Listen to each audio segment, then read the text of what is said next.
from your grave. All right, what's up? I wanted to do a quick review here. The Satan Sleuth. I know we usually do reviews in groups of 3, but we're really busy, so I'm just going to crank these out when I have time. I don't have time to do all the research and editing and all that. So here we go. The Satan Sleuth, number 2, The Werewolf Walks Tonight by Michael Avallone. I'm not sure if that's how you pronounce his last name. I like saying Avallone instead of Avallone. See how it goes down at the end? That's not fun. Avallone, up, that's fun. This was put out by Warner Paperback Library in 1974, and the cover art is by Charles Zoinks. Michael Avallone was born in New York City in 1924 and died in Los Angeles in 1999. He published under his own name and 17 pseudonyms, cranking out over 200 novels. His first novel, The Tall Dolores, was published in 1953 in hardcover by the Henry Holt Company, and it is the first book in the Ed Noon series. He was a prolific author who wrote in many genres including men's adventure, crime, espionage, gothics, horror, and TV and movie novelizations, including he wrote the Man from U.N.C.L.E. series and the novelization of Friday the 13th Part 3. How cool is that?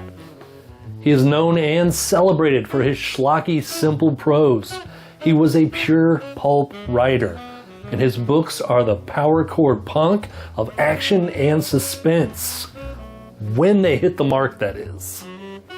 The Satan Sleuth had 3 entries. The Fallen Angel in 1974, The Werewolf Walks Tonight, also in 1974, and Devil in 1975. The basic premise: in a small rural town called Fletcherville, on the edge of Tennessee and Kentucky, which neither will claim, it exists on its own nation, I guess, in Fletcherville, bodies have been found with their throats ripped out.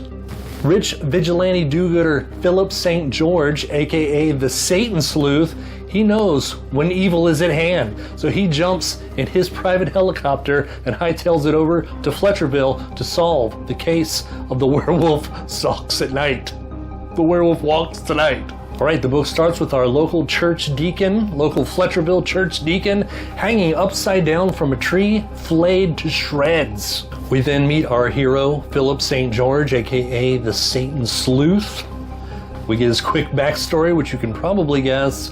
He had a happy life, happy wife. She is captured and murdered by an evil cult. He takes it upon himself and all of his riches, all of his awesomeness, to battle evil wherever it exists in the world and eradicate it. He is very rich. He's very good looking. He is described as having dark hair with wisps of white along the sides, a la Dr. Strange. He is 100% a pulp hero vigilante. So the prose reminds me of rural Americana literature, something that I would be assigned to read in like 9th grade. Very Southern Gothic. Legend of Sleepy Hollow is what comes to mind. Very early 1900s spooky, and it was amazing. I was blown away. I was like, oh, this book's gonna be amazing. And then that style ends with the end of the first chapter.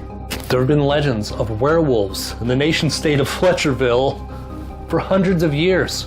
So when the killings start happening, the sheriff tells the news, it's werewolves. We got werewolves going on over here. In his Satan Sleuth bat cave, Phillip St. George gets wind of this story. He puts on his normal guy disguise and jumps in his helicopter and heads on over to Fletcherville. There's a few more killings in town.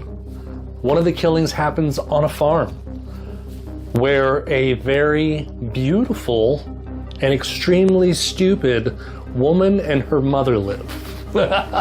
Not me. Once again, the book, it states everyone in town knows how stupid she is and how attractive she is. It is reiterated how dumb this poor woman is over and over in this story. She's freaked out. She's freaked out by this body that's destroyed to shreds, hanging in her farm. So she just runs off into the woods. And here's the first problem with this story. This would have been a wonderful mystery. What happened to this woman? Where did she go? Did the werewolf get her? Yes, she's in the cave. She's in the cave with the werewolf because we get her perspective.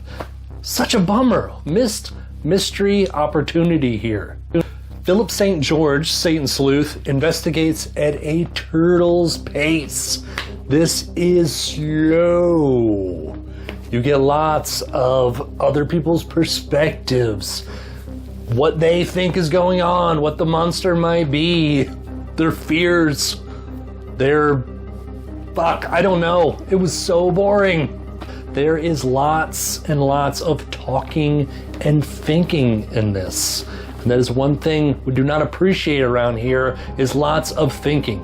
The more I read this, the more I realized that this is a weird menace story. Or Scooby-Doo. It's a Scooby-Doo mystery. It seems supernatural, but you know it's not. The Satan Sleuth, I'm just going to say Satan Sleuth. Phillip St. George is hard to say. Satan Sleuth is adamant that it is not a real werewolf while investigating throughout this whole book, and it literally sucks the fun right out of it. Who could that be? Help! Help! It's the werewolf! Help! Save me! He sure doesn't sound much like a werewolf anymore. Overall, not very exciting, and not what I was hoping it was going to be. And also, his purpose is very perplexing. It's his self-appointed duty to put an end to evildoers, and he claims, this is what he says, okay? Those who use the devil to mask their enterprises would have to pay the piper for the dance they called for. So he's against people who use Satan as a cover for their nefarious deeds. Satan is evil. Satan is evil. Why does he care if people are doing it in the name of Satan? It sounds like he's standing up for saying, how dare you? How dare you do evil in the name of Satan? Wouldn't it make more sense if he was going after people who used Jesus for their evil purposes? You know? This sounds like he is sticking up for Satan. Also, he hunts down Satanism because he loves Jesus, because he's good. But he doesn't believe that Satan or evil actually exists. Isn't that your whole purpose, dude? So yeah, not at all what I was expecting or wanting. I don't know how you mess up a book about werewolves and the main character's name is called the Satan Sleuth. But it's okay.